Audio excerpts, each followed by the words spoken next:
Can this tiny webcam actually replace all the conferencing things you need in your office?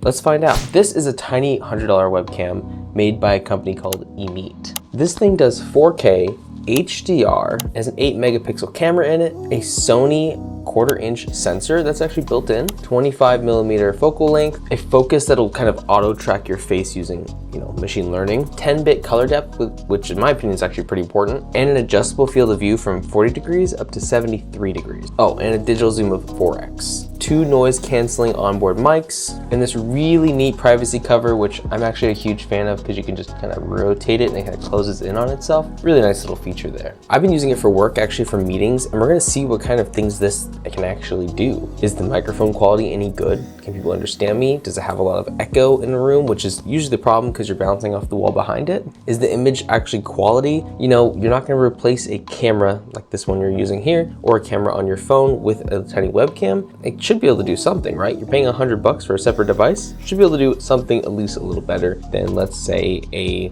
off-brand 720p one, or the one built into your laptop, or the ones built into some monitors that you can get. This is a separate device that should make your meetings look pretty beautiful. And it does have some software as well that lets you kind of mess with the actual camera quality, and I believe this would snap in to whatever device you're using afterwards. So if you set these up and you leave it and forget it, it should remember that on the onboard memory and take it over to whatever device or program you're using it with, right? And it has some pretty decent features too. For one, you can set there's like different standards. You can do portrait, an object, which is a very sharp, look at all the hair on me, what the heck? What is going on here? Vivid, which is actually a very nice one. Bright, I think, is the best one for this camera. You can also pick your different hertz for flicker, if there's anything flickering in your background, so sometimes lights and different devices can flicker. Set the brightness on it, the contrast, which is very important, and the sharpness, which can go pretty crazy to pretty mild. Saturation, tone, white balance, etc. If you're hooked up to a 2.0 connection, it won't work with HDR. Let's get a ton of a breakdown. Let's do some recording. Let's see what we can make this thing do. And the big thing about this, I think, is if you're a gamer and you're gonna stream with this and have your person smaller than the actual size, I think this would work out really well. Don't think I'd recommend filming YouTube videos with it, but let's go test this out and we're gonna get back to you. Okay, so now we're recording the audio from the webcam as well as the 4K range. So this is outputting in 4K, inputting in 4K through OBS, and we're gonna mess with some settings to see if this sounds any good. There could be some echo in the back. I apologize if the lighting isn't perfect. I'm still messing with the lighting in my office, but overall this should be what you're gonna experience when you are actually using the webcam for your daily life. All right, so we're gonna mess with some of the settings here. So this is with HDR actually turned on. And honestly, this looks pretty decently. So if we're gonna mess with some of the brightness, I'm gonna turn brightness down a little bit so it doesn't seem so in your face bright. Maybe turn the contrast, probably up is probably better. There we go. Sharpness, too much.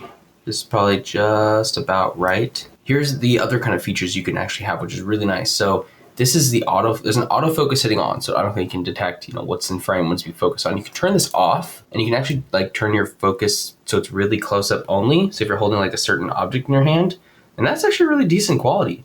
And you can turn it all the way back so it's only showing the landscape that's behind me. That's the most in focus. But if I just put this in the middle about a little bit towards the end there, or just click autofocus, it's probably gonna look the best. But overall, this is a very decent camera for the kind of stuff you're getting offered here. You can even change the white balance. You can turn it off if you want, and you can tone it yourself. So if you're like, okay, that's a little too cool tone in my office right now, I can make it a little bit warmer, and it looks really good for what it's doing.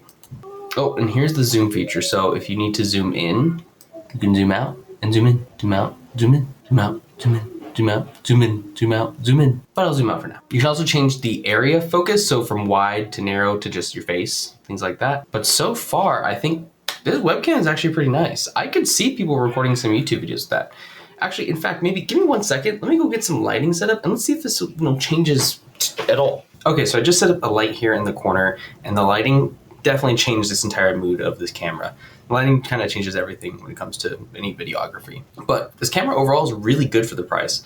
$100, you're getting a dedicated device to do 4K video, which isn't going to be the perfect clarity that you'd hope for. It's also not going to compete to your phone or to a $800 camera. But again, this is a webcam. just used for conferencing, just used for maybe gameplay, which I'll show you guys a little bit of that as well. We've been testing this out for about a week, used it in all my webcam meetings, and we've been also using this for some streaming. And the thing I can say is this is actually pretty decent for the price that you're getting this for. There are caveats to this though. This is technically 4K, but because it's an 8 megapixel camera, the quality is never going to be as good as something that has a higher megapixel count in it. The sensor in it is a decent quality, but again, it's a lower end sensor than you find in a camera or in your phone, so you're never going to get that matched quality. You don't have those expectations going in. But when you have small minimize when you're doing in meetings, when it's small minimize when you're doing your gameplay videos you're doing with TikTok or YouTube, whatever it might be, those are going to look decently crisp and decently lit very well because it does have a lot of those adjustment features, but you're not going to have the same quality you'd expect to have on like the camera you're looking at now. But is it going to be better than probably any onboard camera you have on your devices? Absolutely. Is it going to be better than trying to stream from your phone to your computer? Probably as well.